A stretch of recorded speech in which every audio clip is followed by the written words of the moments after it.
Olá, pessoal, graças e paz a todos, boa noite, sejam todos bem-vindos à nossa aula, mais uma aula de Fundamentos 2, é um prazer estar com vocês aqui.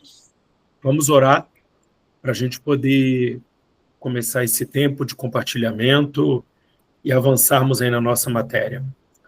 Pai, na autoridade do nome de Jesus, nós queremos agradecer pelo dia que o Senhor nos deu. Esse é o dia que o Senhor fez, e por isso nós nos alegramos, porque sabemos que mesmo não tendo visto alguma movimentação, o Senhor cuidou de nós em todos os detalhes. O Senhor nos deu livramentos, o Senhor construiu cenários, e sabemos que tudo isso é verdade, porque a Tua palavra nos garante de que o Senhor trabalha por aqueles que em Ti esperam. Nós esperamos em Ti, gratos pelo Teu amor, pelo Teu cuidado, gratos porque o Senhor é bom em todo tempo. Obrigado, Pai. Nós queremos entregar essa aula diante de Ti, tudo que nós vamos aprender, construir, tudo que vamos aqui compartilhar, que o Senhor nos ajude nesse tempo. Ajuda-nos, nós precisamos de Ti, em nome de Cristo Jesus. Amém. Então vamos lá, pessoal. Hoje nós vamos aí tratar da lição 6, eu coloquei aí na tela, para a gente poder acompanhar, porque essa lição ela vai demandar um pouco de leitura da gente, exatamente porque ela tem questões que precisam ser muito bem trabalhadas para que não hajam distorções ou uma interpretação errada do que elas querem de fato dizer. Beleza? Então, coloquei aqui a apostila na tela para, em alguns momentos, a gente poder fazer a leitura. Beleza? Então, pessoal, a gente vai falar hoje sobre um assunto que é pertinente porque Deus viu que não era bom que nós não vivêssemos em comunhão, em unidade, em sociedade. Então, Deus fez com que o homem tivesse uma companhia, porque não é bom que nós caminhemos sozinhos ou não estejamos em companhia de um outro que nos desafie. O importante da comunhão, além da companhia, além de estarmos juntos, é porque viver com outras pessoas diferentes de nós, essas companhias elas nos desafiam. Então, é importante para o nosso desenvolvimento, para o nosso crescimento, a vida em sociedade, ok? Então, vem dizendo aqui, ó, vida em sociedade. Não importa para qual lugar do mundo você viaje, sempre encontrará pessoas vivendo em sociedade. Por quê? Porque é um princípio de desenvolvimento, é um princípio de crescimento que Deus estabeleceu, vivermos em comunhão, vivemos em sociedade com outras pessoas, ok? Não importa se é numa ilha, se é num grande continente, todas as pessoas, elas são convidadas a viverem em sociedade, viverem em comunhão umas com as outras. A palavra sociedade, ela vem do latim societas, que significa uma associação amistosa com outros. O interessante disso é que quando a gente se une a um grupo para viver em comunhão, o que geralmente nos une a esse grupo são as coisas em comum que temos. Obviamente que com o aprofundamento do relacionamento, nós vamos percebendo que existem diferenças entre as pessoas. E essas diferenças, elas são interessantes porque elas nos tiram da zona de conforto. Então, não importa se é um grupo religioso, político, um grupo geográfico, né, de um lugar onde você mora, todos nós somos chamados a viver em sociedade, em um grupo onde seremos desafiados. E não é diferente na igreja, ok? Então, vamos lá. Vamos aqui desenvolver algumas outras coisas, ok? Então, no Brasil, pessoal, nós vivemos hoje um nível de comunhão talvez nunca antes experimentado nas igrejas. Com a propagação do evangelho e a facilidade de se encontrar um local onde características e objetivos se equiparam com os nossos. Então, hoje, se tornou muito fácil a gente viver em comunhão, principalmente aí nas igrejas, onde é estimulado esses ambientes pós-culto, né? As pessoas saírem para comer, né? A brincadeira aí dos inimigos do fim, né? Por quê? Porque as pessoas hoje elas têm sido desafiadas a viverem, desafiadas e estimuladas a viverem nesses grupos chamados grupos de afinidade. A grande questão é que a gente cria as nossas bolhas sociais, onde nos reunimos com indivíduos que professam a mesma fé, que compartilham propósito, gostos, preocupações, costumes que são semelhantes. Então, essa bolha social, o problema dela é que muitas vezes nós não deixamos outros entrarem, ok? Seja por predileção, seja porque a gente não quer perder a proximidade, mas é importante que nós estejamos abertos a pessoas diferentes, né? Às vezes com questões muito pontuais, mas diferentes, que façam parte do nosso grupo. Beleza? Vamos lá. Olha aí, pessoal. O que é comunhão? A primeira coisa que a gente precisa verificar é o que a palavra diz a respeito de comunhão. O versículo mais utilizado aí, Salmo de número 133, verso 1. Tá? Ó, quão bom e quão suave é que os irmãos vivem em união. Entendido o conceito de sociedade, passemos para o conceito da comunhão. E a palavra utilizada principalmente na Bíblia, muito conhecida, é koinonia. O que significa a palavra koinonia, né, no sentido mais amplo, né? Porque a gente fala comunhão. Mas o que é a comunhão? Comunhão, pessoal, pode significar fraternidade, associação, comunidade, comunhão, participação conjunta, ou seja, a comunhão sempre foi um pilar muito importante da igreja do primeiro século. Nós temos aqui, ó, em Atos 2:42, dizendo: ele se dedicava aos ensinos dos apóstolos e à koinonia, à comunhão. Por quê?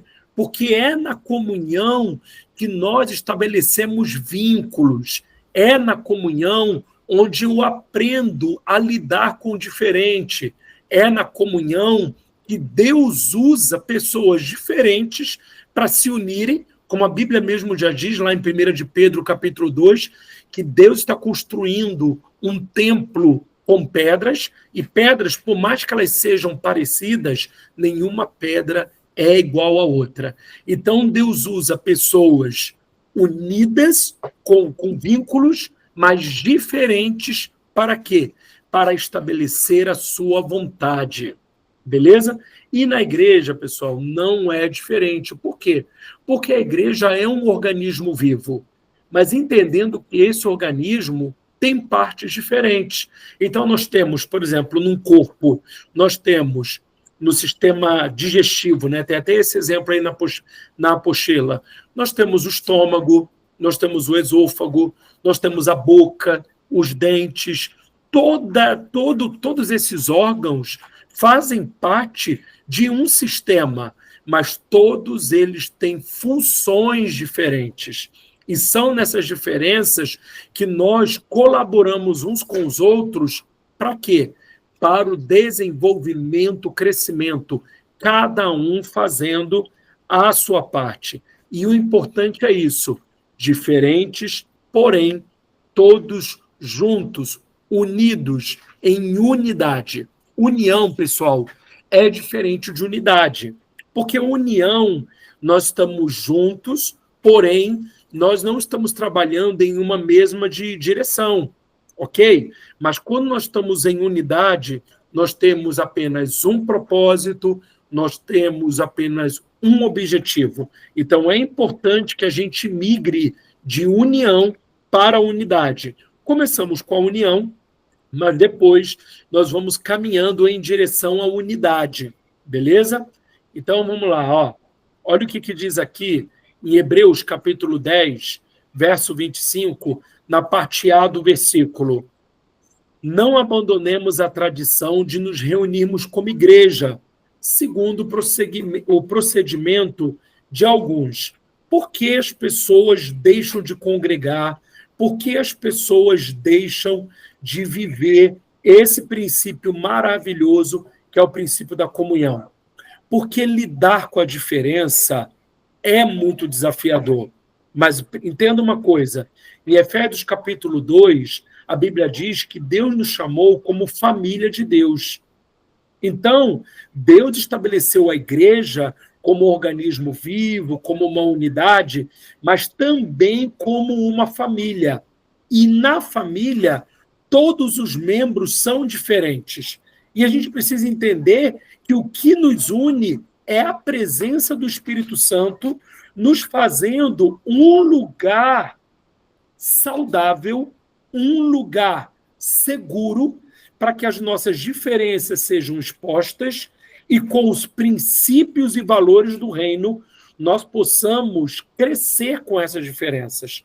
Por exemplo, aquela grande questão que a gente sempre tem que lidar.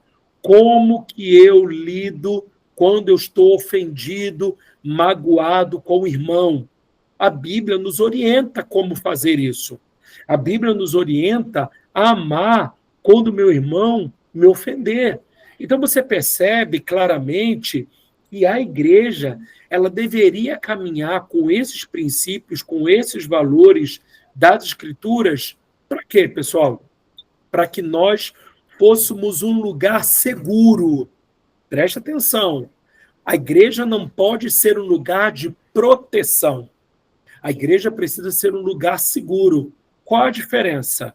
Muitas pessoas elas querem ir para a igreja para serem protegidas de lidarem com suas demandas pessoais. E isso não é o correto. Por quê? Porque uma igreja saudável é uma igreja que se relaciona, é uma igreja que lida com as diferenças e precisa lidar de maneira segura. E onde nós encontramos a segurança para que a igreja seja um lugar de desenvolvimento, de crescimento? Nos princípios. Nos princípios familiares, onde eu não abandono a igreja porque estou chateado ou porque estou me sentindo entristecido com meu irmão ou porque ele não supriu minhas expectativas. A igreja é esse lugar onde eu não sou protegido, pelo contrário, eu sou exposto para quê? Para lidar com aquilo que está desalinhado na minha vida em relação à palavra de Deus. A igreja, que é a família de Deus, tem uma cultura, e essa cultura ela é permeada, ela é desenvolvida pelos valores da palavra. E esses valores devem servir de base para quê? Para os relacionamentos.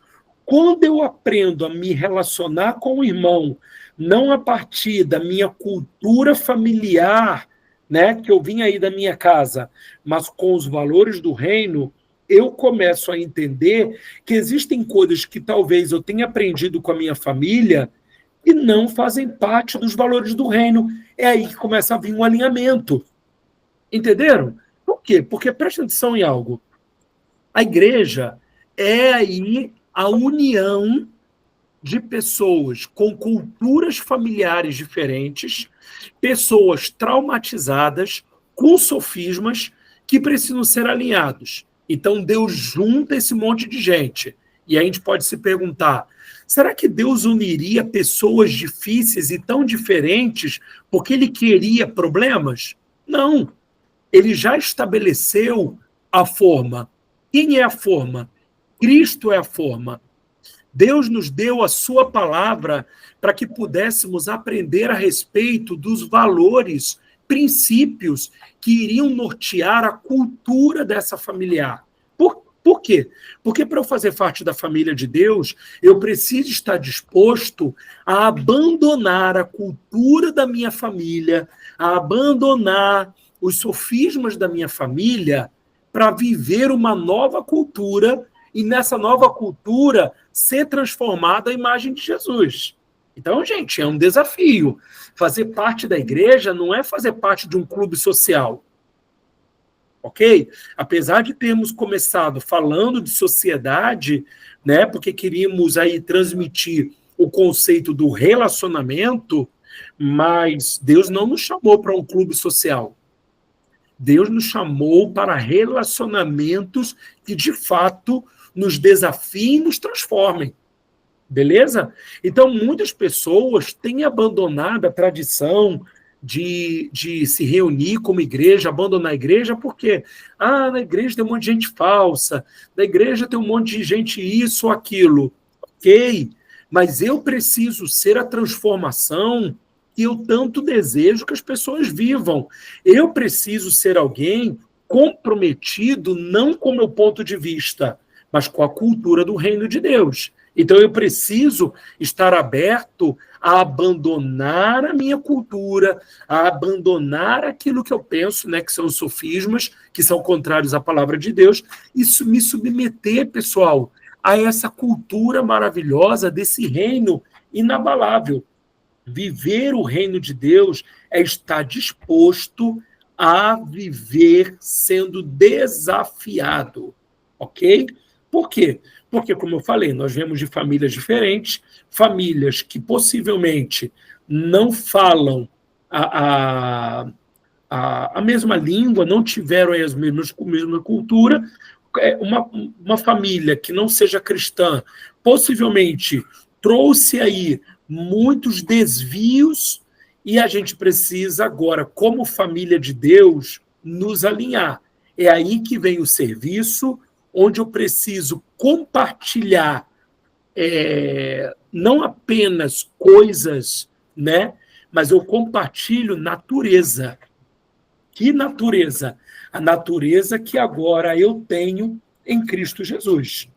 Então, aí vem a minha vida de devoção, a minha leitura da palavra, onde eu tomo conhecimento da natureza que agora Cristo colocou em mim por intermédio do Espírito. Então, quando eu tenho contato por intermédio da minha vida de devoção, que é oração, leitura da palavra, eu começo a ser confrontado com aquilo que eu devo agora me tornar. O Espírito Santo vai me capacitar quando eu me deparo com toda a distorção, eu digo, Espírito Santo, não consigo, ele vai me conduzir ao arrependimento, vai me transformar, e quando eu sirvo na igreja, eu não vou servir apenas as minhas habilidades, eu não vou servir apenas coisas. O que eu sirvo, pessoal? Eu sirvo natureza, eu sirvo Jesus, Jesus tocando pessoas, e aí eu começo a passar por esse tempo de quê? De desafio, né? Porque eu estou compartilhando natureza, eu vou compartilhar também as minhas questões, vou ter problemas com meu irmão, e aí eu sou desafiado a abrir mão de tudo de errado que eu aprendi com a minha família. Amém? Por isso, pessoal, que é muito importante que você frequente uma igreja bíblica. O que é uma igreja bíblica? É uma igreja que não tem problemas? De forma alguma. Onde tem gente, tem problemas. Onde tem gente, vai ter gente complicada, vai ter gente menos complicada, vai ter gente que é uma bênção, ok? Porque todos nós estamos em diferentes níveis de transformação. Mas uma igreja bíblica é uma igreja que está comprometida a seguir a cultura da palavra. Obviamente que isso vai demandar da gente um esforço sobrenatural, gente, de entrega, de renúncia. Mas é aí que o Espírito Santo entra. E a gente precisa ter uma liderança que vai nos chamar a atenção para dizer, opa, o que a palavra diz? O que as Escrituras dizem que eu preciso fazer? O que as Escrituras dizem de como eu devo me comportar? Como eu devo pensar? Então, pessoal, igreja bíblica não é uma igreja boazinha, uma igreja sem problemas. Onde tem gente, tem problemas. E se não tiver problemas, quando você chegar, você vai trazer problemas. Por quê? Porque todos nós estamos vivendo em um processo de transformação, ok? Mas ser cristão é você seguir a vida de Cristo por intermédio da natureza que já está em você, o Espírito Santo te ensinando, e aí você vai aprender a lidar com as dificuldades, solucionar problemas, né? Lidar com questões dentro da igreja, primeiramente, e depois fora. Porque a igreja, pessoal, ela não é o reino de Deus. A igreja é o ambiente onde nós aprendemos a lidar de acordo com a cultura do reino. Então, é o lugar de treinamento, é o lugar seguro onde eu posso me colocar minhas questões e lá eu vou ter a palavra norteando esse lugar. Por isso que eu falo para você procurar uma igreja bíblica, uma igreja onde as pessoas vivem por sentimentos, por aquilo que pensam, por aquilo que querem fazer, não é uma igreja bíblica. Uma igreja bíblica é uma igreja que vai sempre te chamar a atenção o que a palavra diz, o que a palavra nos orienta a fazer, tá bom? Onde tem gente, vai ter problemas, mas nós vamos ser desafiados a manter a nossa comunhão no Espírito. Tem um texto aqui, pessoal, que eu gosto muito, vamos abrir lá, Efésios, capítulo 4, esse texto aqui, ele me confronta, confesso a vocês. Por quê? Olha o que a Bíblia diz, no versículo 1. Ok? Vamos lá, eu dei uma aumentada aqui, desculpa, pessoal. Beleza. Vamos lá. Olha o que diz aqui, ó, versículo 1. Como prisioneiro no Senhor, Paulo falando, peço a vocês que vivam de maneira digna do chamado que receberam, com toda humildade e mansidão, com paciência, suportando uns aos outros. Então, a gente já aprendeu aqui que humildade e mansidão são características do coração de Jesus. Ele nos convida a isso lá no Evangelho de Mateus. Mas diz também aqui que eu preciso ter uma camada do fruto do Espírito, que é a paciência. Por que paciência, gente? Porque tem processo. Vida de igreja tem processo. Tem o nosso processo, tem um processo do irmão. E outra coisa que é importante, diz assim, ó, suportando uns aos outros com amor. E aí, suportar o outro não é você tolerar. Suportar é servir de ajuda, é servir de suporte com aquilo que você tem. Então, eu vou precisar ter humildade e mansidão, que eu aprendo com Jesus, permitir que o Espírito Santo me manifeste em mim paciência, e eu também preciso me colocar à disposição de servindo como suporte, né? E aí diz assim, ó, façam todo o esforço para conservar a unidade. Olha só, façam todo o esforço, tudo que for possível, para conservar o quê? A unidade. E a unidade por onde, gente? A unidade do Espírito pelo vínculo da paz. Então, o que Paulo está nos orientando aqui? Pessoal, dá para viver em unidade? Dá. Mas o que eu vou precisar fazer? Eu vou precisar ter como características do meu dia a dia para lidar humildade, ok? Humildade é uma pessoa que está sempre disposta a aprender. Humildade não tem a ver com condição social, ok? Então, eu vou precisar ter humildade, eu vou precisar ter mansidão, né? Lidar com o outro sempre com mansidão, né? Se eu estou vendo que eu estou perdendo a paciência, que você pode perder a paciência? Claro que pode, você não pode pecar. Você está vendo que está perdendo a paciência? Irmão, eu não estou bem, eu preciso orar, eu preciso falar com o Espírito Santo de como lidar com essa situação, e aí oferecer também o quê? Espírito Santo, eu preciso que o Senhor me dê paciência. Eu não estou com paciência para lidar com esse irmão. Por quê, gente? Porque lidar com o outro é difícil. E tem gente que foi tão machucada pela vida que vai exigir de nós realmente muita paciência, né? Vai exigir de nós muito amor. E aí só quem vai poder nos dar é o Espírito Santo. E aí, pessoal, isso começa dentro da igreja. Por quê? Porque o nosso maior desafio é manifestar Cristo também ao mundo. A nossa vida cristã, ela não está resumida na igreja. A igreja é o lugar onde que nós menos passamos o tempo. Você pode viver enfiado na igreja, mas você vai perceber que a maior parte da sua vida você passa no mundo, lidando com pessoas, e as pessoas precisam ter um Cristo tangível. E esse é o nosso desafio, manifestar um Cristo que seja acessível, não apenas por palavras, mas por intermédio também da nossa vida. E eu sei que isso é difícil. Não estou aqui me colocando no lugar do julgador, não, tá? Do julgador que está te condenando. Eu estou falando para você que é difícil porque eu passo por isso, né?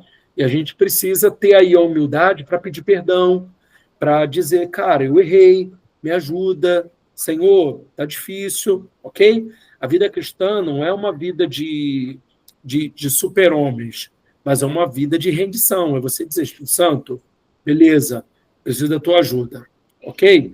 Então, quais são as atitudes que envolvem a vida cristã, né? Porque a gente vai ter que estar disposto a obedecer, estar com o coração aberto para isso, né? Mesmo que seja mesmo que seja difícil. E aí, aqui na apostila, nós temos algumas coisas que envolvem aí a vida do cristão. Quais são, pessoal? E aí, olha só, tem aqui, ó, fazer discípulos. É um chamado para toda a igreja. Todos nós fomos chamados para fazer discípulos. Sermos verdadeiros adoradores? Sim. Por que sermos verdadeiros? Porque existe adoração falsa, pessoal. Então você pode ser um falso adorador. E o verdadeiro adorador, ele adora em espírito e em verdade. A gente vai ter uma aula sobre isso, né? Sermos intercessores, cuidar dos necessitados, né? E o braço social da igreja, né? Orar para curar pessoas, libertar pessoas, né? A vida de oração da igreja, batizar pessoas, tudo isso faz parte da vida da igreja, a gente precisa estar envolvido com isso. Só que muitas igrejas, elas se envolvem apenas como parte disso. Por isso que é importante a gente ter aí uma igreja que trabalhe com os 5 ministérios, né? A gente aí no Fundamentos 3 vai ter aula sobre isso. Por quê? Porque uma igreja que tem apenas o pastor, essa igreja vai estar muito focada em cuidar de pessoas, né? Talvez no braço social. Uma igreja que tenha muitas pessoas de oração vão ser guiadas muito para a vida de oração, né? Intercessão. Então, a gente precisa aí de uma igreja mais plural. E, para isso, a gente precisa de pessoas que sejam referências, sejam maduras, que treinem outros, mas se movam em todas as áreas que são importantes, como discipulado, adoração, intercessão, né? A vida de oração da igreja, o braço social, também pessoas que são ligadas ao pastoral, como curar pessoas, né? O evangelismo também. Enfim, pessoal, uma igreja plural, né? Que a gente percebe aí a igreja de Atos, ela que eu gosto de chamar de igreja do primeiro século, pessoal. Não gosto de chamar de igreja primitiva, porque aquilo que é primitivo é aquilo que não tem mais lugar, é aquilo que é arcaico. E a Igreja Católica, ela trouxe esse termo, igreja primitiva, exatamente para que a Igreja de Roma fosse ovacionada, fosse levantado como uma referência. Então, aquilo que aconteceu em Jerusalém, aquilo é arcaico, aquilo não deve mais ser colocado como uma referência. A igreja agora que é referência é a Igreja Apostólica Romana. Então, eu não gosto muito desse termo primitivo, exatamente porque ele veio de uma cultura católica. Eu gosto mais de chamar da igreja do primeiro século, porque é essa igreja que nós honramos, que nós chamamos, né, da igreja estabelecida pelos apóstolos em nome de Jesus, ok? Então, essa igreja era uma igreja plural, era uma igreja que se manifestava tendo apóstolos, profetas, evangelistas, pastores e mestres.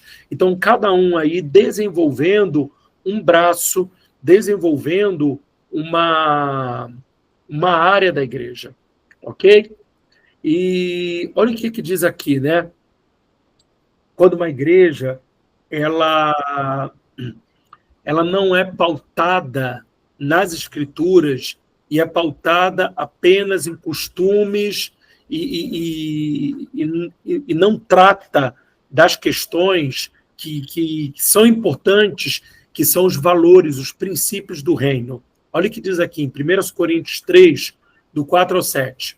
Pois quando alguém diz, eu sou de Paulo, e outro, eu sou de Apolo, não estão sendo mundanos? Afinal de contas, quem é Apolo? Quem é Paulo? Apenas servos por meio dos quais vocês vieram a crer, conforme o ministério que o Senhor atribuiu a cada um. Eu plantei, Apolo regou, mas Deus é quem fazia crescer, de modo que nem o que planta, nem o que rega são alguma coisa, mas unicamente Deus que efetua o crescimento. O que Paulo está dizendo aqui para a igreja de Corinto? A igreja de Corinto era uma igreja complicada, era uma igreja extremamente avarenta, né? Era uma igreja que não contribuía com Paulo, que não ofertava na vida de Paulo, era uma igreja extremamente infantilizada, porque era uma igreja onde as pessoas elas ainda estavam com aquela questão, né, de tomar partido. Então, eu sou de fulano, eu sou de ciclano, o que muitas vezes estabelece que você é uma pessoa que está amadurecendo é quando você para de tomar partido. Tem algum problema na igreja? Tem algum problema com o irmão? Ainda que você concorde com uma das partes, você é alguém que sempre busca pacificação. Pessoal, eu sei que cada um tem as suas questões, mas a Bíblia diz que nós precisamos preservar a unidade. Não, mas com quem você concorda? Eu não quero colocar aqui a questão com quem eu concordo. Eu preciso trabalhar pela pacificação. Por quê? Porque lá em Mateus, capítulo 5, diz que dos pacificadores, vou ler porque é importante, pessoal. Ok? Mateus, capítulo 5. Olha o que diz aqui, pessoal. E isso aqui é muito importante. Versículo 9. Bem-aventurados, ou seja, felizes. Felizes quem são? Os pacificadores, pois serão chamados filhos de Deus. Ou seja, quando eu sou uma pessoa madura, parecido com Jesus, quando eu me torno um pacificador, quando a gente ainda fica, né, tomando partido, né, e não quer dizer que a gente não tem que dar a nossa opinião, mas o nosso trabalho deve ser sempre ganhar o coração do nosso irmão. Mas eu não gosto do irmão. Não tem problema. Você é um pacificador e você tem que trabalhar por aquilo que é certo e não por aquilo que você acha ou por quem você mais gosta. Olha o que diz aqui em Tito 3:9. Evite, porém, controvérsias tolas, genealogias, discussões e contendas a respeito da lei, porque essas coisas são inúteis e sem valor. Ok? Romanos 14, do 2 ao 3. Um crê que pode comer de tudo, já outro, cuja fé é fraca, come apenas alimentos vegetais. Aquele que come de tudo não deve desprezar o que não come. E aquele que não come de tudo não deve condenar aquele que come, pois Deus o aceitou. Então, gente, qual é o meu trabalho? Amar o meu irmão, respeitar, ainda que ele não pense como eu, não tem problema. Eu faço cara de paisagem, tá tudo certo. Vou numa igreja que não bate palma, não tem problema. não vou bater palma. Ah, mas eu acredito que deve bater palma. Quando você estiver na sua igreja, quando você estiver em casa, bata a palma até tua mão rachar. Mas quando você está em um lugar, ame as pessoas. A bandeira que está sobre nós, gente, deve ser o amor, ok? Então, nós precisamos ter apenas um objetivo: manifestar Cristo, glorificar a Cristo, amém? Por quê? Porque, apesar de diferentes, lembra aí do que eu falei para você, né? Daí do sistema digestório, ou num time de futebol, onde tem um goleiro, zagueiro, meio de campo, todo mundo está trabalhando com apenas um objetivo. E isso fala de unidade. Unidade é tão poderoso, pessoal, que Deus teve que intervir lá na Torre de Babel e Deus também teve que trazer unidade de novo lá em Pentecostes. Se não houver unidade, as pessoas não caminham apenas por um propósito e a gente começa a caminhar em união. União, pessoal, é saco de batata, cada um com seu tamanho, cada um aí com as suas características. Na unidade é purê. Todo mundo perdeu as suas características, todo mundo aí perdeu os seus objetivos, todos estão trabalhando agora em prol de um objetivo, que é glorificar a Cristo e cumprir a nossa missão. Beleza? Então aqui, 1 Coríntios 12, do 12 ao 14, diz: ora, assim como o corpo é uma unidade, embora tenha muitos membros, e todos os membros, sendo muitos, foram um só corpo, então diga comigo, um só corpo. Nós somos apenas um corpo, ok? E isso nós estamos falando a respeito de Cristo, pois em um só corpo todos nós fomos batizados em apenas o quê? Um único Espírito, quer judeus, quer gregos, quer escravos, quer livres. A todos nós foi dado de beber de um único Espírito. O corpo não é composto de um só membro, mas de muitos, ou seja, falando de pluralidade. De fato, Deus dispôs, cada um dos membros no corpo, segundo a sua vontade. Quando o membro sofre, todos os outros sofrem com ele. Quando o membro é honrado, todos os membros se alegram com ele. Então, pessoal, é muito importante que nós entendamos que o Espírito que está, em nós, está trabalhando pela nossa unidade. Qual é a vontade de Deus? Qual é o mas eu penso isso. Por isso que nós devemos orar e pedir discernimento a Deus para todos nós caminharmos em direção a um propósito. Amém, pessoal? Todo mundo aí está entendendo? Sim ou não? Amém. Estamos sim. Ok? Beleza, então. Então, todos nós caminhando em uma direção, pessoal, o que a gente vai estar fazendo? Nós estaremos caminhando para glorificar a Cristo, glorificar a Deus. Então, quando nós fazemos a vontade de Deus, por isso estamos em um grupo com pessoas diferentes, pensando de maneira diferente, o que a gente precisa fazer? A gente precisa dizer, irmãos, estamos aqui juntos, cada um aqui está buscando uma coisa, mas a pergunta que não quer calar, qual é a vontade de Deus? O que Deus quer? Então, todos buscam a vontade de Deus, para quê? Para que possamos caminhar para a vontade de Deus, abrindo mão do nosso olhar, abrindo mão da nossa vontade, para que a vontade de Deus possa ser estabelecida e a igreja possa crescer e glorificar a Jesus. Amém? A igreja é uma instituição, é composta por indivíduos.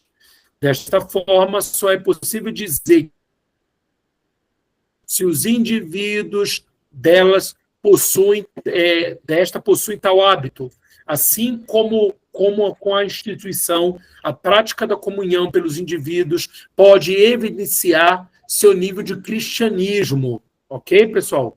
Existem muitas igrejas que estão muito distantes do cristianismo. Por quê? Porque as pessoas são extremamente carnais, elas não querem se desenvolver, elas não querem amadurecer, elas não querem ter saúde espiritual, ok?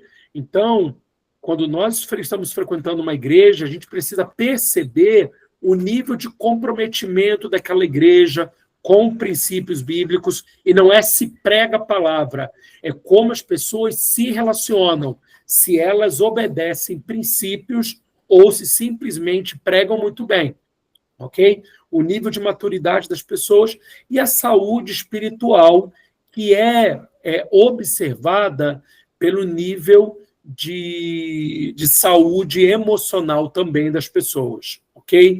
Como as pessoas são bem resolvidas, como elas buscam a Deus, ok? Hebreus capítulo 12, do 14 ao 15, olha o que diz aqui, pessoal. Vamos ler? Esforce-se para viver em paz com todos e para serem santos. Então, olha o que diz aí. Esforce-se para viver em paz. Ou seja, pessoal, viver em paz na igreja ou em qualquer outro lugar demanda de nós um esforço. Que esforço é esse? O meu comprometimento. A gente chama isso de responsabilidade da filiação. Eu estou comprometido a viver em paz com as pessoas e eu não vou ficar alimentando carnalidade, não vou ficar alimentando questões do meu coração. Por quê? Porque eu fui separado para manifestar Cristo. E olha o que diz aqui. Cuidem que ninguém se exclua do quê, pessoal? Da graça de Deus. Como que eu me excluo da graça de Deus? Não dependendo dela para viver a vontade de Deus e os valores e princípios da palavra, ok? E como que eu me excluo? Permitindo que a amargura crie raiz, brote dentro de mim, comece a me perturbar e eu também comece aí a perturbar outras pessoas. Por quê? Porque, gente, a amargura contamina. A amargura contamina, porque você começa a buscar pessoas que tomem partido de você. Então, todas as vezes que você não resolve com quem é de direito e você começa a comentar com outras pessoas, você está buscando aquilo que a igreja de Corinto viveu, partido. Porque se você tem um problema com seu irmão, vá resolver com ele. Todas as vezes que você não resolve com teu irmão, você está buscando partido e aí começa a comentar com um monte de gente, começa a contaminar um monte de gente e as pessoas começam a tomar o seu partido porque gostam de você, porque você é uma pessoa legal e a gente precisa evitar de que pessoas sejam contaminadas com aquilo que eu acho. Por quê? Porque eu posso estar errado. Ok, pessoal? Muitas vezes você pode estar errado naquilo que você está pensando ou naquilo que você está sentindo. Às vezes o que você viu não reflete de fato o que aconteceu. E aí o que a gente precisa fazer? A gente precisa, antes de falar qualquer coisa, verificar se de fato aquilo que eu vi, aquilo que eu estou pensando, aquilo que estou sentindo é um fato ou apenas conjecturação. Na maioria das vezes, as pessoas dizem, não, mas olha só, isso aqui já mostra. Não, você precisa ir lá, você precisa verificar. Ô, fulano, eu vi isso aqui, o que está acontecendo? É de fato o que eu estou pensando? Contra fatos não existem argumentos. Muitas vezes nós temos, queridos, narrativas. E narrativa, muitas vezes, é estabelecida pelo nosso complexo de inferioridade. Às vezes uma narrativa é estabelecida pelas nossas questões mal resolvidas, né? Gatilhos do passado que estabelece uma narrativa controladora e a gente começa a alimentar essa narrativa de tanto ela se repetir dentro de nós. Parece que ela é verdadeira e, na verdade, é apenas uma narrativa, não existem fatos. Quando a gente senta para conversar, a gente percebe e tudo aquilo que eu estava pensando não existia, não era de verdade, a pessoa não estava pensando em nada, mas porque você tem gatilhos dentro de você, você sempre pensa que as pessoas estão falando de você, não gostam, ou outra coisa, então pare de viver por aquilo que você acha. Achou alguma coisa? Vai verificar se é fato. Se é fato ou fake. Tem muita gente aí que está cheio de fake dentro de si e está sabotando você, ok?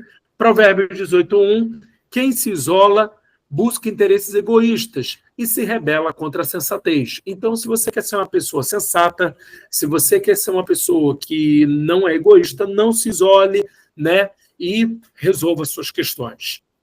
Vida em comunidade, pessoal, vai exigir comunhão, vai exigir de nós relacionamento, e é difícil. Só que nós temos o Espírito Santo dentro de nós, e esse Espírito maravilhoso nos ajuda frutificando. Mas quando que ele frutifica? Quando eu desisto de tentar fazer alguma coisa na minha força, e aí eu começo a ser guiado por ele, e ele começa a frutificar as características que só ele pode manifestar.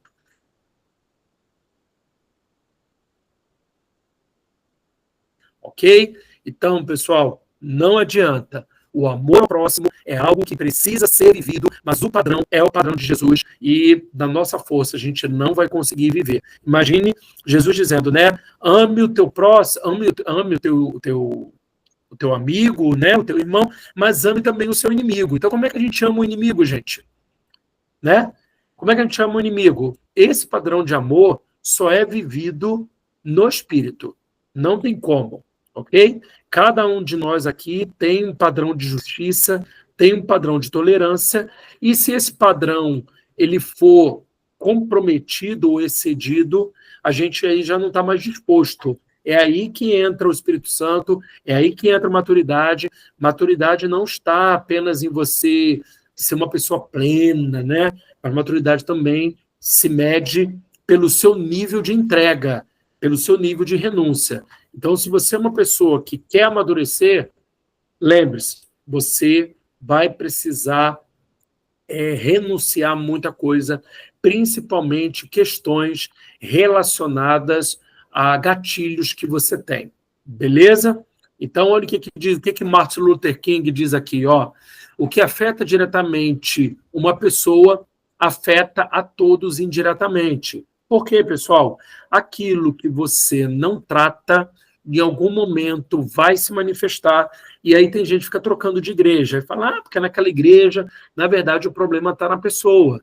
Ela fica o tempo todo trocando de igreja, por quê? Porque ela não consegue lidar, e aí você, às vezes, também lida com pessoas que não conseguem lidar com a demanda, e aí, gente, é BO. Quando que a gente só deve mudar de igreja? Quando nós oramos e Deus nos orienta, ok? Geralmente, Deus muda você de igreja quando você está muito bem lá, ok? E aí, às vezes, tem a ver de você produzir crescimento em outro lugar, ok? Mas mudar de igreja porque você está ofendido, chateado, magoado, gente, esse não é o melhor lugar seguro. Sentimento, ok? O que você pensa, nunca, o que você tem vontade, nunca foi um lugar seguro para você tomar decisões. Sempre tome decisões em oração, peça ao Espírito Santo falar com você, e peça também para Deus usar pessoas para testificar, beleza? Benefícios da comunhão, pessoal. Permite-nos compreender que somos uma família. Então, olha o que diz em Gálatas 6,10. Portanto, enquanto temos oportunidade, façamos o bem a todos, especialmente, aos da família da fé. Então, estou falando aí da igreja, pessoal. A gente tem que fazer o bem para todo mundo, mas principalmente para as pessoas que convivem conosco na nossa igreja. É difícil, tá bom? Principalmente se você pegar uma carne de pescoço e Deus desafiar você a amar aquela pessoa. É difícil, mas vamos lá. Deus já nos dá graça. Deus não coloca ninguém na nossa vida se essa pessoa, de alguma forma, não nos ajude com as suas habilidades e também com os seus defeitos. Permite-nos mostrar ao mundo que somos discípulos de Jesus. João 13,35. Com isso todos saberão que vocês são meus discípulos, se vocês se amarem uns aos outros. Então, qual é o padrão de amor? Padrão de Jesus. Nos faz crescer, ô glória, né? Então, a igreja do primeiro século crescia e conseguia também, né, bom testemunho das pessoas que estavam ao redor. Por quê? Porque eles estavam juntos, crescendo, sendo desafiados, partindo pão, enfim, crescendo, né, gente? Nos traz segurança. Então, a igreja, ela nunca será um lugar de proteção, mas ela precisa ser um lugar seguro. Por isso, procure uma igreja bíblica, ok? É melhor ter companhia do que estar sozinho, porque maior é a recompensa do trabalho de duas pessoas. Se um cair, o amigo pode ajudá-lo a levantar-se, mas pobre o homem que cai e não tem quem o ajude a levantar-se. Um homem sozinho pode ser vencido, mas dois conseguem defender-se. Um cordão de 3 dobras não se rompe com facilidade. Então, gente, sempre juntos. Eclesiastes 9, 4, desculpe, do 9 ao 10, depois o versículo 12. Agora, pessoal, nós vamos falar da comunhão que nós desfrutamos, da unidade que nós desfrutamos na mesa do Senhor.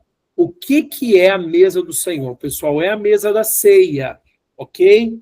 Que não é exatamente uma santa ceia, mas é a ceia do Senhor, é assim que ela é chamada, né? A igreja evangélica, depois foi chamando de Santa Ceia, mas o termo bíblico é a ceia do Senhor, a mesa do Senhor. O que é esse lugar de mesa? É o lugar de relacionamento, é o lugar onde eu tomo posse daquilo que Jesus fez, não para mostrar o quão bom eu sou, mas admitindo o quanto eu sou indigno de estar ali, e que ele, por causa dele, é que eu posso hoje me assentar a esse lugar de unidade, esse lugar de desfrutar da presença também de natureza, por causa dele, né? É por causa da graça de Deus. Então, a ceia é a forma, né, mais ordenada pelo Senhor para mantermos a comunhão do corpo, ok? Por isso que é importante que você não abra mão da ceia. Sempre esteja ceando. E, pessoal, olha que coisa interessante. A ceia, ela é balizada, ela é referenciada por um jantar, né? Aquela ceia que Jesus participa com os discípulos, aquele ali é um jantar de Páscoa. Em outro momento, eu posso até falar para vocês um pouquinho sobre essa ceia, né? Porque vou falar agora, né? Até para vocês terem aí uma referência, né? A ceia, o jantar de Páscoa, ele tinha 3 pães, né? 3 pães que representavam Abraão, Isaac e Jacó, e ele tinha 4 cálices, né? Eram passados 4 cálices. No relato de Mateus, você não vê mais de um cálice, né? Nenhum relato a gente tem aí os 4 cálices. A gente só sabe por causa da tradição judaica.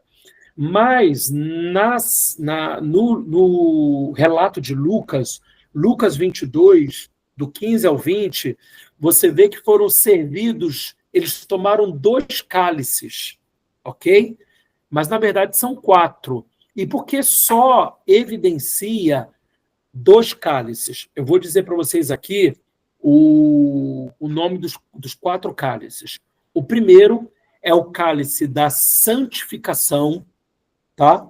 O primeiro cálice é o cálice da santificação, separados como povo de Deus. Então, esse primeiro cálice é o cálice que lá em Lucas o pessoal está tomando, tá?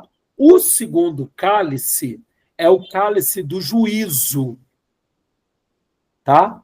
O juízo, que simboliza as pragas do Egito. Então, o primeiro cálice é o cálice da santificação, onde eles tomam, declarando que são povos de Deus. O segundo cálice é o cálice do juízo, né, representando as pragas do Egito que vieram, né, em prol do povo de Israel. E o segundo cálice, lá de Lucas, que é o terceiro tomado na ceia, é o chamado cálice da redenção. Por que apenas 2 cálices são descritos lá no Evangelho de Lucas? Exatamente pelos seus significados. O primeiro, o cálice da santificação, somos santos, fomos separados como povo de Deus, e o terceiro cálice, que é o segundo cálice lá de Lucas capítulo 22, que é o cálice da redenção, ou seja, quando fala o cálice da nova aliança, é o terceiro cálice, que é o cálice da redenção. E qual é o nome do cálice, do quarto cálice? Que aí esse nós vamos tomar lá nas bodas do Cordeiro. É o cálice da esperança, tá bom? É o cálice da esperança. O que é o cálice da esperança? É o cálice de que o Messias virá.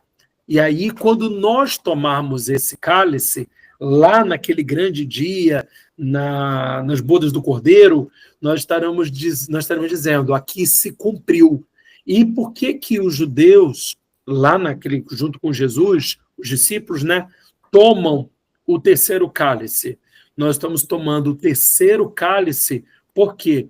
Porque a redenção chegou até nós, né?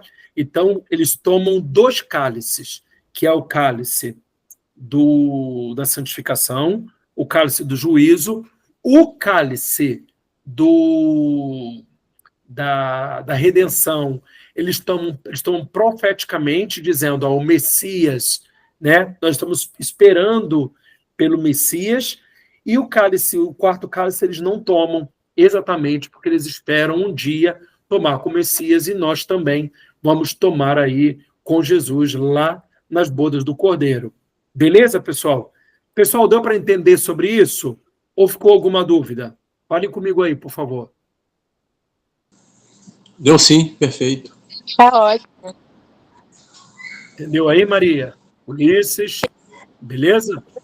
Então, tranquilo. Na ceia original, beleza então.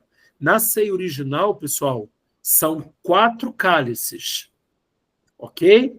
E lá em Lucas 22, você vai ver que tem 2 momentos lá que falam sobre os cálices, né? É o cálice primeiro da santificação e o terceiro cálice, que seria o cálice da redenção. Beleza?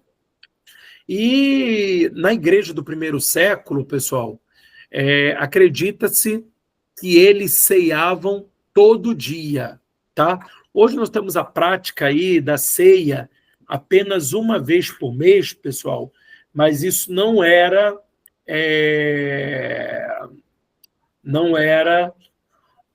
o costume da igreja do primeiro século, tá?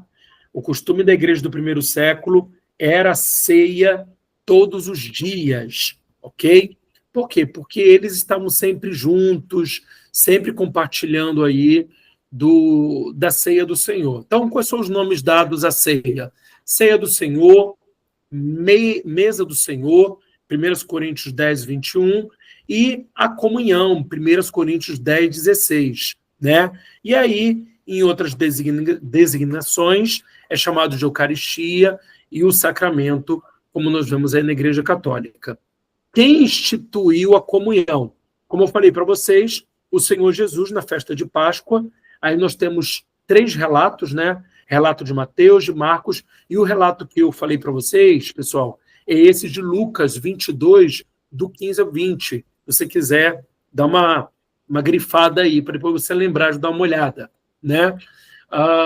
E aí o Senhor Jesus também deu uma revelação para Paulo a respeito da ceia do Senhor. E diz assim, 23, porque eu recebi do Senhor o que também vos entreguei, que o Senhor Jesus, na noite que foi traído, tomou o pão e tomou, né? Então, quais são os símbolos usados na comunhão e seus significados? Mesa, pessoal. Por que existe uma mesa? Aquela mesa está representando esse lugar familiar de relacionamento, esse lugar de amor, esse lugar de comunhão. Então, a mesa que é colocada lá na frente, ela não é um lugar onde eu apenas coloco os elementos, mas é o lugar onde eu digo, somos uma família. Beleza? Pão representa o quê, gente? O corpo de Cristo quebrado. Ok? o corpo de Cristo que foi rompido por nossa causa, mas ele também representa a igreja, o corpo de Cristo, ok? O vinho, o suco de uva, pessoal, é o fruto da videira, que representa o sangue de Jesus, mas também representa a nova aliança, a graça a qual estamos inseridos, ok? Então, comunhão, pessoal, na primeira aliança, no Antigo Testamento, por meio de Melquisedeque, ok? O sangue, né, e o corpo do Cordeiro Pascual, lá em Êxodo, né? A mesa dos pães da proposição, no tabernáculo de Moisés. Então, são aí, referências de comunhão. Então, a gente percebe que o nosso Deus é um Deus de comunhão. É um Deus que sempre tentou nos comunicar o valor da comunhão, o valor do relacionamento, o valor da unidade. Ok? Então, qual deve ser a nossa atitude ao nos aproximarmos da mesa do Senhor? A primeira coisa que você tem que ter é o desejo de participar. Eu quero fazer parte da mesa do Senhor, né? Segundo, eu preciso me aproximar em fé, ou seja, eu preciso crer, porque sem fé é impossível agradar a Deus, ok? Relembrando que essa mesa, eu só posso me aproximar por causa de uma pessoa que se entregou por mim, e essa pessoa me deu acesso a essa mesa, mesa da graça. Como que eu me relaciono com essa mesa? Com gratidão, né? Não com mérito. Eu não me relaciono porque estou digno. Eu me relaciono porque ele assumiu o meu lugar e me dignificou. Então, eu me relaciono por intermédio da gratidão, né? Como um corpo. Nós estamos ali como corpo de Cristo e participar juntos. Agora, vamos ver aqui, pessoal, algumas coisas que são importantes para a gente poder entender sobre a ceia, né? Do pão que partimos, do cálice que abençoamos. 1 Coríntios 10, versículo 16 diz: o cálice de bênção que abençoamos não é a comunhão do sangue de Cristo? O pão que partimos não é a comunhão do corpo de Cristo? Então, o que a gente precisa compreender? Jesus, nosso grande sumo sacerdote, instituiu a mesa e nós, como sacerdotes, participamos juntos. Então, ele é o nosso Melquisedeque, ele é o nosso grande sumo sacerdote, e nós nos assentamos como sacerdotes, ok? Juntos, todos que estão em Cristo são sacerdotes, ok? Então, gente, a comunhão é o ato ali de partir, de participar daquela mesa. Na igreja do primeiro século, os crentes repartiam o pão e bebiam o cálice uns com os outros. Hoje, por uma questão até de higiene, a gente não faz isso. Mas antigamente era um cálice que era repartido entre todo mundo. Então, todo mundo partia de um só cálice. Por quê? Porque aquele único cálice representava a nossa unidade, a nossa comunhão. Ok? E dia após dia, né, regularmente reunia-se no templo com propósito unido, e em seus lares partiam pão, ok? Inclusive a ceia do Senhor. A ceia do Senhor, gente, na igreja do primeiro século, ela não era praticada apenas no templo, né? Ela era praticada nas casas. Então, nas células aí, né? O nome moderno que a gente dá a essas igrejas caseiras, ali também era a prática da ceia, né? E aí dividiam não somente a ceia, mas também a refeição, né? Alegria, coração generoso. E aí, o que recebemos quando participamos da comunhão? Pois eu lhes transmiti aquilo que recebi do Senhor. Na noite que o Senhor foi traído, ele tomou o pão e agradeceu a Deus. Partiu e disse: este é meu corpo, que é entregue por vocês. Façam isto em memória de mim. Da mesma forma, depois da ceia, tomou o cálice e disse: este é o cálice da nova aliança, confirmada com meu sangue. façam isto em memória de mim, relembrem sempre que o beberem, porque cada vez que vocês comem desse pão e bebem desse cálice, anunciam a morte do Senhor até que ele venha. Então, nós estamos aí anunciando, não é que ele morreu, mas os benefícios conquistados por intermédio da morte. Perdão, justificação, santificação. Ele conquistou isso para nós, aleluia. Assim, quem come do pão ou bebe do cálice do Senhor, indignamente, é culpado de pecar contra o corpo e contra o sangue do Senhor. Portanto, examine-se antes de comer do pão e do cálice, beber do cálice, pois, se comem do pão ou bebem do cálice sem honrar o corpo de Cristo, comem e bebem julgamento contra si mesmos. Por isso, muitos de vocês estão fracos e doentes, e alguns até adormeceram, ok? Ou seja, morreram, ok? Então, vamos lá, gente. Vamos aí analisar esse texto, que é um motivo, assim, de muitas... Como é que eu posso dizer? De muitas controvérsias e também as pessoas não desfrutam. Presta atenção nisso aqui. Por isso eu vou até ler para que não haja dúvidas. Então, pessoal, se não entenderem alguma coisa, me perguntem, me paralisem aí. Ok? Então, vamos lá. Vamos ler aqui para a gente poder entender. Ok? Por muito tempo, acreditava-se que analisar a si mesmo era dar uma rápida vasculhada em nossa mente para ver se havia algum tipo de pecado, se precisava perdoar ou pedir perdão para alguém, a fim de nos tornarmos dignos de participar da ceia do Senhor. Ok? Por muito tempo a gente pensou dessa maneira. Sejamos honestos com nós mesmos.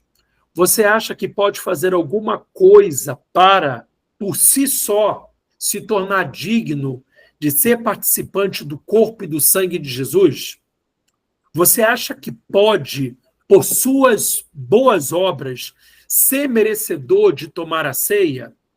Hoje, buscando entender cada vez mais a respeito da graça de Deus, esse entendimento passou a não fazer mais sentido, haja vista que somos justos somente porque Ele nos justifica. Então, vamos estudar melhor sobre o que Paulo queria dizer quando escreveu esses versos para a igreja de Corinto. Ok? Até aqui tudo bem, pessoal?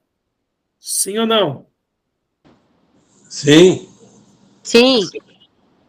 Beleza. Então, vamos lá. Olha aí. A igreja de Corinto é um grande paradoxo. Ela tinha muitos e muitos problemas, diversos pecados e entendimentos equivocados que Paulo tinha que alinhar com o povo dessa igreja. Um povo que deu trabalho para Paulo.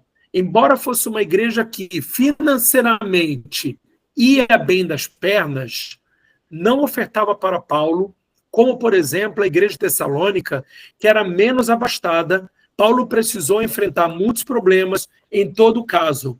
Foi uma igreja que vivia muito sobrenatural de Deus. Como é que pode uma igreja com tantos problemas, até mesmo morais, viver em tanto sobrenatural, uma rica distribuição de dons? Eles viviam coisas maravilhosas em Deus, mas erravam muito. Paulo chama essa igreja de igreja carnal. Como se justifica isso? Só com uma palavra. Qual é, pessoal? Graça. Eles sabiam que não mereciam, e Deus sabia que, ainda que errassem, tinham o coração para serem ensinados, e assim foi. No caso da ceia, era mais um problema que a igreja de Corinto tinha. Eles iam para a ceia comer, e lembre-se que a ceia não era como nos dias de hoje, a ceia era um jantar, tá bom? Eles iam para a ceia para comer e beber. Então, a gente não ia ali para comer um pãozinho e beber um suco de uva. Era um jantar, pessoal, que eles faziam, era uma mesa que eles faziam.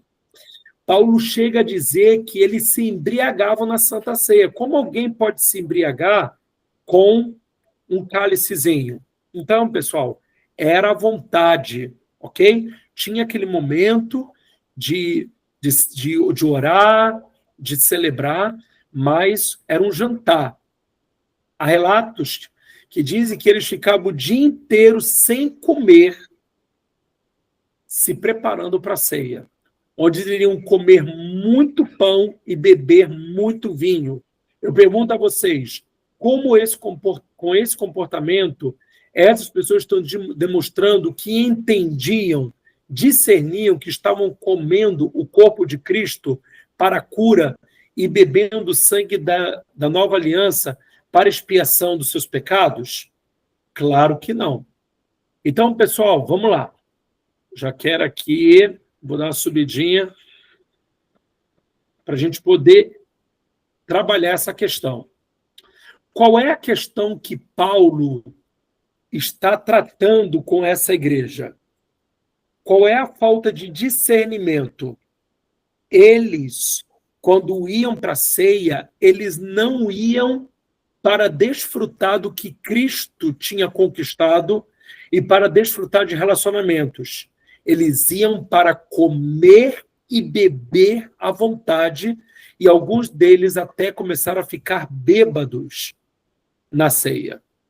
Então, olha só, não tem a ver com analisar e vasculhar pecado. Tem a ver com você está entendendo que aqui não é uma festa arregada, mas é uma celebração onde nós estamos lembrando de tudo que Jesus conquistou para nós. Ok? Vocês estão entendendo isso, pessoal? Sim. Sim. Maria, está entendendo isso? Ulisses, está entendendo isso? Não tem a ver com você verificar se você tem algum pecado. Porque todos nós somos indignos. Ah, a Dai também está aí, né? Beleza. Desculpa, Dai, não tinha visto você. O microfone está fechado. Você quer perguntar? Dai, pergunta. O microfone está fechado. Eu estava dando aula, cheguei agora e ouvi você falando isso daí, né? É importante essa questão da ceia. Por quê? Como você falou, não era uma celebração regada à bebida, uma festa de celebração da carne, era um memorial de que Jesus vai voltar para nos buscar. Então, como que alguém alcoolizado vai trazer à memória o sacrifício da cruz? Né? Ficaria complexo isso. A gente vai para a ceia, enche a cara, toma uma garrafa de vinho e celebra como Jesus sem consciência, embriagado pelo álcool. Sim, e as pessoas estavam indo também, Dai, para comer bastante. Por quê? Porque como a festa era algo que as pessoas traziam, tipo uma festa americana, as pessoas traziam suas contribuições, aqueles que eram mais ricos traziam assim uma quantidade grande de vinho, de pão e outras coisas. Então, existem historiadores que mostram que tinha gente que ficava sem comer o dia inteiro para quando chegar lá a meter a cara. Tem gente que não esperava nenhum momento, já comia antes do momento da ceia. Então, Paulo está chamando a atenção desse comportamento glutão. E esse comportamento que as pessoas não estão discernindo. É isso aí. Pessoal, vocês não estão discernindo que essa ceia não é uma ceia comum, não é um jantar que a gente está oferecendo. É a mesa do Senhor. É a mesa onde todos podem desfrutar. É um lugar onde todos podem comer, onde todos estão aqui desfrutando do que Jesus fez por nós. Ok? Então, pessoal, esse discernimento, essa análise, não tem a ver com buscar pecado, mas entender que estou ali e sempre vou ser indigno, mas Ele, por sua graça, me fez digno. Estou ali. A mesa que eu estou desfrutando é a mesa da graça. Amém? Então vamos lá, vamos continuar aqui lendo. Ok? Então, o que Paulo está tentando mostrar é que quando eu não discerno, ok? Quando eu não discerno, eu estou trazendo condenação sobre mim. Olha o que diz aqui, ó. Logo, o que Paulo estava refutando era exatamente isso. O fato de eles entenderem o que estavam fazendo, que não era um simples ritual ou superstição, mas que estava em um momento extremamente importante, o qual cumpria uma ordenança de Jesus Cristo. 1 Coríntios 11, 34, se estiverem com fome, comam em casa, a fim de não trazer julgamento sobre si ao se reunirem. Ok? Então, qual é o grande problema ali, pessoal? Nunca foi ser digno, mas tentar ir para um ambiente onde deveria ser celebrado os benefícios da cruz e estavam ali apenas matando a sua fome. Então, pessoal, qual é o perigo de nós avaliarmos a nós mesmos? Nós podemos nos achar dignos e aí começarmos a termos uma visão equivocada sobre nós e sobre o que Cristo fez, né? E aí vamos cair na hipocrisia de acharmos, não, eu participo dessa ceia porque eu sou muito obediente, porque eu sou muito isso, sou muito aquilo, né? E não é com esse coração. O nosso coração deve ser um coração de gratidão, exatamente por causa da nossa indignidade, mas ele nos fez dignos, nos fez santos, ou eu ir para um outro extremo, que é o extremo de não me achar digno. E aí eu me sinto culpado, condenado, e acabo não tomando a ceia. Quanta gente aí diz, não, eu briguei com a minha esposa, não vou tomar a ceia. Você precisa tomar a ceia para que você possa se fortalecer e ter o seu coração apto para se reconciliar. Ok?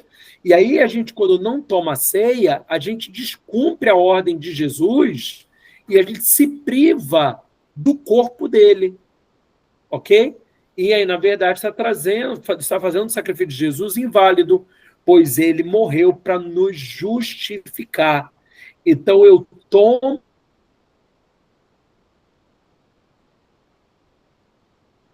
a ceia, sempre lembrando que ele me justifica. Ele, por causa dele. Ok? Então, eu não sou digno pelos meus méritos. Eu sou digno por causa dele. Eu não sou por causa de qualquer pecado.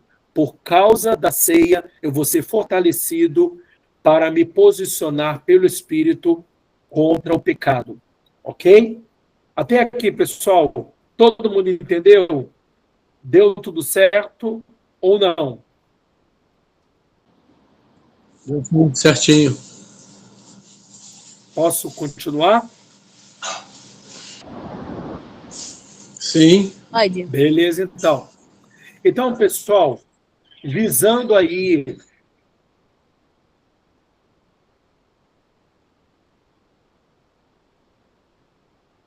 a comunhão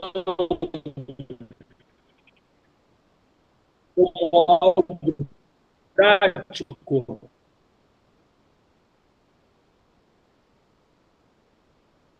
visando a comunhão, pessoal, como algo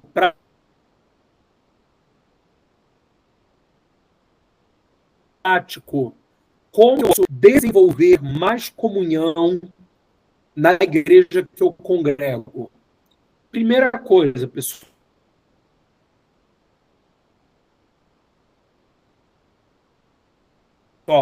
a gente tem aqui, né, cultos. Então é importante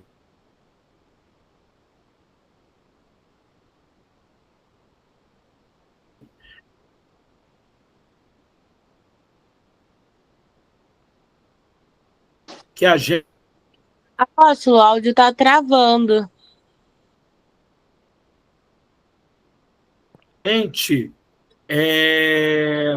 chegue. Apóstolo.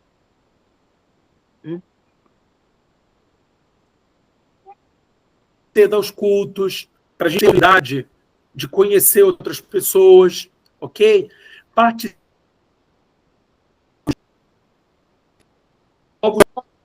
Essa última fala eu ouvi porque tava travando. Travou tudo. Não, agora eu acho que voltou.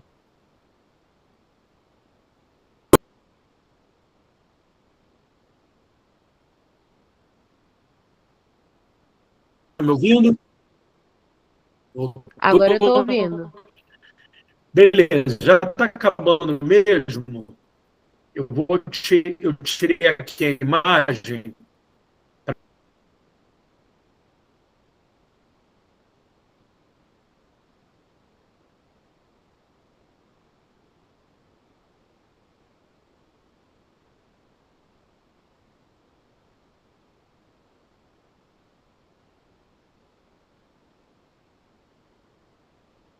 Ele saiu?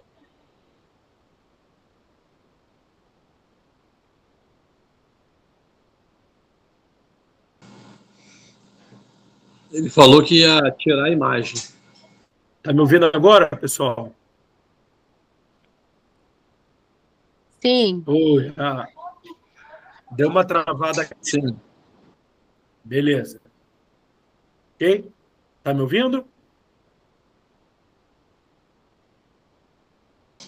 Sim. Beleza. Então, pessoal, para a gente aqui já ir finalizando. Quais são as formas de nós termos mais comunhão?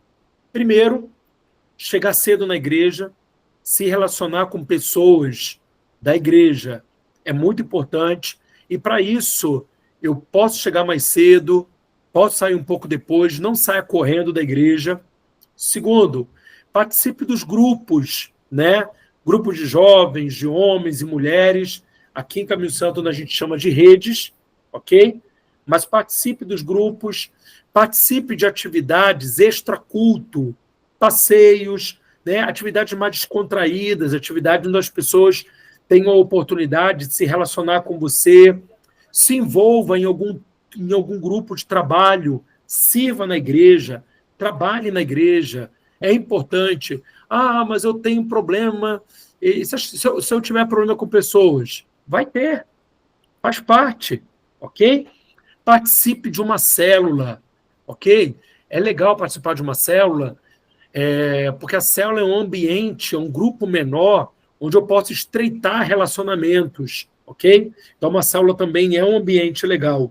E, por último, pessoal, participe das reuniões onde as células sejam convocadas. É importante que a gente estabeleça uma vida de envolvimento com a igreja. Por isso que eu digo, procure uma igreja bíblica, uma igreja onde as pessoas valorizem a palavra de Deus, pratiquem a palavra de Deus. Nenhuma igreja perfeita, nenhuma igreja você não vai ter problemas. Pelo contrário, são os problemas que nos desafiam, são os problemas que vão fazer com que a gente rompa e cresça, se desenvolva, e a gente precisa estar aí junto das pessoas e crescendo no nome de Cristo Jesus.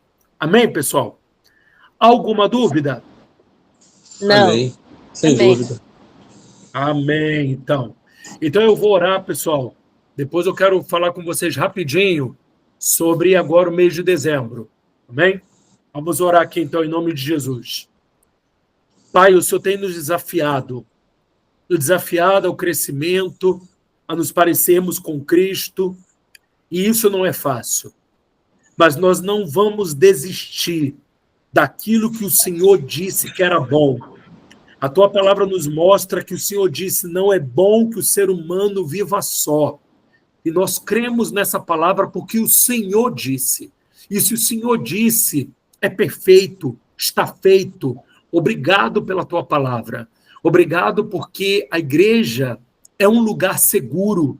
E é um lugar seguro porque nós que tivemos essa aula estamos comprometidos a fazer a nossa parte e fazer da igreja esse lugar seguro. Obrigado pela tua bondade. Obrigado porque nós temos a segurança de que o Senhor não vai nos deixar desistir. E quando quisermos parar, nós vamos ouvir a tua voz, para não insistir naquilo que o Senhor não quer que estejamos insistindo, mas também não parar com os processos que o Senhor quer que prossigamos, porque fazem parte do nosso crescimento. Não nos deixe desistir daquilo que o Senhor está fazendo. Não nos deixe desistir daquilo que o Senhor está promovendo. Existem problemas que vêm para nos fazer crescer, para abandonarmos estigmas, gatilhos que foram inseridos, foram registrados na nossa alma e que estão nos sabotando, estão nos impedindo de crescer. Nós precisamos aprender a lidar com todo tipo de gente. Nós precisamos aprender a lidar com todo tipo de situação. E isso só é possível se estivermos em Ti. Isso só é possível se o Senhor nos ajudar. Nos ajude, Espírito Santo. Nós precisamos de Ti. Nós nos rendemos, porque ter comunhão é imprescindível para tudo que o Senhor está construindo. Obrigado por esse tempo. Obrigado pela Tua bondade. Obrigado pela Tua graça. Obrigado porque nós não vamos desistir dessa mesa tão poderosa que nos cobre, mas também nos expõe a relacionamentos. Em nome de Jesus, que nós sejamos cura, resposta para a vida de outros, que nós sejamos instrumento de restauração e de esperança, porque muitos estão dizendo, não quero estar numa igreja, porque foram feridos. Que nós sejamos essa resposta, onde possamos nos comportar, não por partidarismo, não por simpatia, mas porque somos filhos de Deus, a semelhança de Jesus, e estamos comprometidos a manifestar a Tua vontade e o Teu caráter. Obrigado. Mesa é um lugar de natureza. Servimos para que pessoas tenham a oportunidade de conhecer a Cristo através de nós. Ajuda-nos nisso. Ajuda-nos, Senhor. Ensina-nos a termos humildade, mansidão, paciência, e que possamos colocar à disposição aquilo que sabemos fazer como suporte para o crescimento e desenvolvimento de outros. Obrigado, em nome de Jesus. Amém. Amém, pessoal? Amém. Amém. Glória a Deus. Pessoal, vamos lá. Deixa aqui eu orientar vocês em algumas coisas para vocês também organizarem a agenda de vocês. Mês de dezembro, pessoal, é um mês muito complicado, ok? É finalização de um monte de coisas, e aí quem dá aula para vocês, um monte de líder doido, né? E aí, o que vai acontecer? Sexta-feira agora, quem vai estar dando aula para vocês vai ser o pastor Genilson. Pastor Genilson, como eu tinha explicado, né? Ele fez a cirurgia, não pôde dar aula na segunda-feira, eu dei aula na terça, né? A aula já está disponível lá no grupo para vocês. Amanhã ele vai estar dando aula e ele vai dar aula também na segunda-feira para finalizar a matéria. Pastor Jevinho já terminou liderança. Eu vou disponibilizar na semana que vem para vocês a prova de liderança, e o pastor Genilson, ele vai finalizar a matéria Graça sobre Graça para vocês fazerem a avaliação. Então, na semana que vem, pessoal, provavelmente vocês vão receber 2 avaliações para fazer. Eu vou dar aula para vocês na terça-feira e na quarta. Então, semana que vem, nós não vamos ter aula na sexta. Nós vamos ter aula na terça e na quarta. Exatamente, que já entramos aí em ritmo de festa, ok? Então, na sexta-feira, eu tenho um compromisso marcado há bastante tempo para vocês não ficarem sem as aulas. Teremos aula segunda, terça e quarta. Repetindo, semana que vem teremos aula segunda, terça e quarta.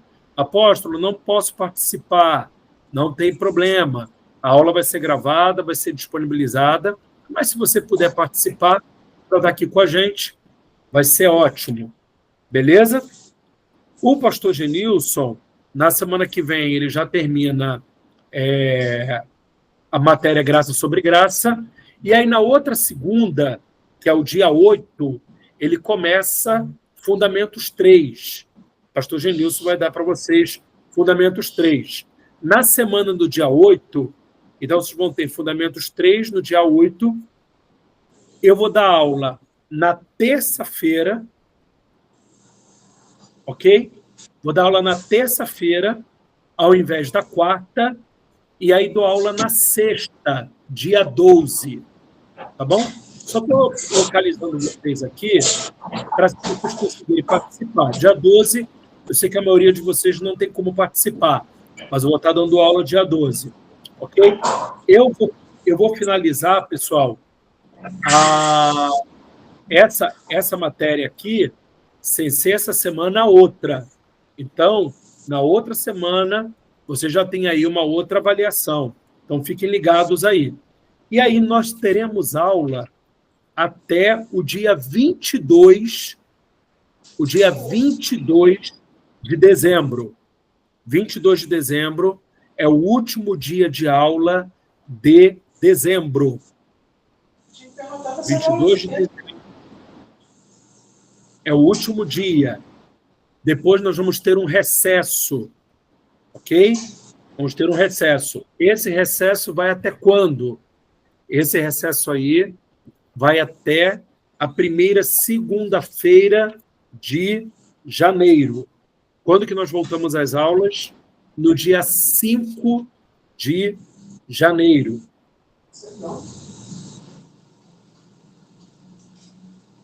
Beleza? Dia 5 de janeiro, nós retornamos às aulas e aí a gente pega com força total segunda e sexta. Beleza? Tranquilo. Beleza. Tranquilo, Ulisses. Obrigado, Maria, também. Legal. Então, pessoal, é isso. Escrevam aí. Tá gravado aqui. Se você depois tiver alguma dúvida, é só pegar a aula e levar para o final, que essa fala minha aqui, eu ainda estou gravando. Tá bom? Beleza? Então, pessoal, que Deus abençoe vocês. Em nome de Jesus, sexta-feira aí, pastor Genilson está dando aula de graça sobre graça. Tá joia? Um beijo, queridos. Fiquem com Deus. Graça e paz. Que Deus abençoe vocês.